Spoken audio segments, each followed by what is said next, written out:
नमस्ते दोस्तों। संसार में जन्म लेने वाले हर प्राणी के मन में एक सवाल हमेशा रहता है, मृत्यु के बाद क्या होता है। विज्ञान जहां आकर रुक जाता है, वहां से सनातन धर्म के महान ग्रंथ गरुड़ पुराण की यात्रा शुरू होती है। भगवान विष्णु के वाहन पक्षीराज गरुड़ ने जब संसार के दुखों और मृत्यु के बाद की स्थिति पर सवाल किए, तब श्री हरि ने उन्हें जो उत्तर दिए वही आज गरुड़ पुराण के रूप में हमारे सामने है।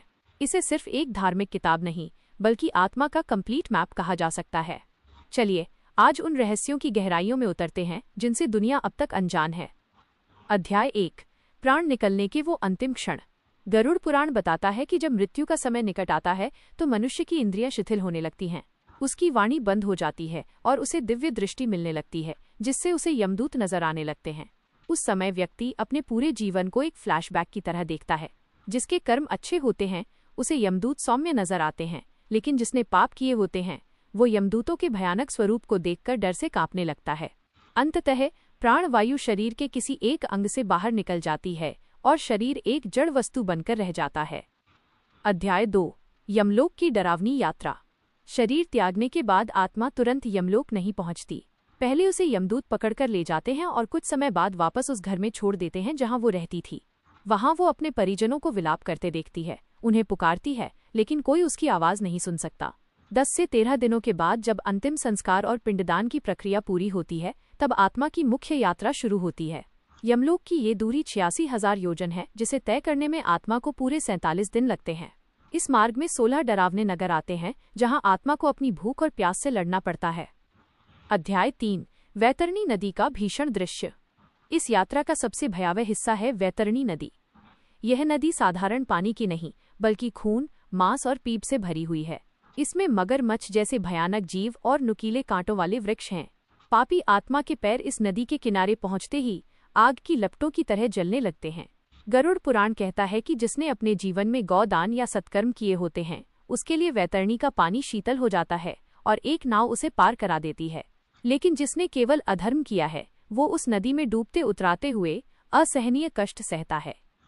अध्याय 4, आत्मा का सूक्ष्म स्वरूप और पिंडदान का महत्व। अक्सर लोग सोचते हैं कि आत्मा तो अदृश्य है, उसे भूख प्यास कैसे लग सकती है। भगवान विष्णु बताते हैं कि मृत्यु के बाद आत्मा को एक यातना शरीर मिलता है। ये शरीर अंगूठे के बराबर आकार का होता है, जिसे अंगुष्ठ मात्र कहा जाता है। इसे चलने और कष्ट सहने के लिए ऊर्जा की जरूरत होती है, जो उसे पृथ्वी पर उसके परिवार द्वारा किए गए श्राद्ध और पिंडदान से मिलती है। यदि परिजन श्रद्धापूर्वक दान नहीं करते तो वह आत्मा प्रेत योनि में भटकने लगती है और हवा पीकर अपनी भूख मिटाने को मजबूर होती है। अध्याय 5, यमराज की नगरी और चित्रगुप्त का न्याय। लंबी यात्रा के बाद आत्मा पहुंचती है यमपुरी के 4 द्वारों पर। धर्मराज यमराज का दरबार स्वर्ण और रत्नों से सुसज्जित है, लेकिन पापियों के लिए ये किसी काल कोठरी से कम नहीं। यहाँ चित्रगुप्त विराजमान हैं, जो ब्रह्मांड के सबसे बड़े अकाउंटेंट हैं। उनके पास अग्रसंधानी नाम का एक विशेष रजिस्टर है। इसमें हर मनुष्य के मन में आए बुरे विचार तक दर्ज होते हैं। चित्रगुप्त जब न्याय सुनाते हैं तो वहाँ कोई झूठ या वकालत काम नहीं आती। वहाँ आपके हाथ पैर और इंद्रियां खुद आपके कर्मों की गवाही देती हैं। अध्याय 6, नरक की 28 मुख्य यातनाएं। न्याय के बाद पापी आत्माओं को नरक भेजा जाता है। गरुड़ पुराण में 28 मुख्य नरकों का वर्णन है। तामिश्र नरक उनके लिए है जिन्होंने दूसरों की संपत्ति या परिवार को छला है। यहाँ उन्हें तब तक पीटा जाता है जब तक वे बेहोश न हो जाएं।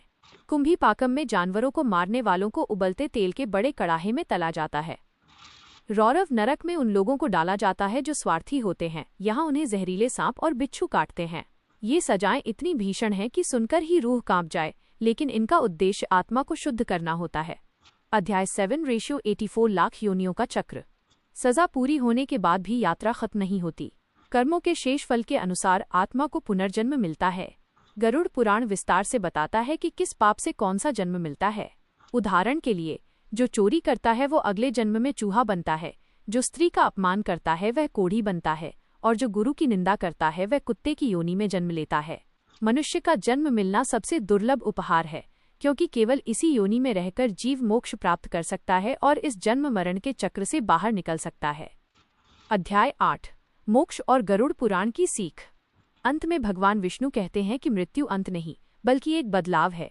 गरुड़ पुराण हमें ये नहीं सिखाता कि मौत से डरो, बल्कि ये सिखाता है कि जीवन को कैसे जीना है। सत्य, दान, तप और करुणा ही वे 4 स्तंभ हैं जो यमलोक की यात्रा को आसान बनाते हैं। इस पुराण का श्रवण हमें मोह माया से ऊपर उठाकर परमात्मा की भक्ति की ओर ले जाता है। यदि हम जीवित रहते हुए अपने कर्मों को सुधार लें तो यमलोक का मार्ग हमारे लिए कष्टदायक नहीं बल्कि आनंदमयी बन सकता है। समापन शांत और प्रेरणादायक स्वर में। तो दोस्तों, ये थी गरुड़ पुराण की वो अनसुनी और रहस्यमयी बातें जो हमें जीवन और मृत्यु के बीच का अंतर समझाती हैं। याद रखिए, आज आप जो बीज बोएंगे वही फल आपको कल काटना होगा। उम्मीद है कि यह जानकारी आपके जीवन में सकारात्मक बदलाव लाएगी। अपने विचार कमेंट्स में जरूर साझा करें और सनातन संस्कृति की ऐसी ही और गहराइयों को जानने के लिए हमारे साथ जुड़े रहें। जय श्री हरि।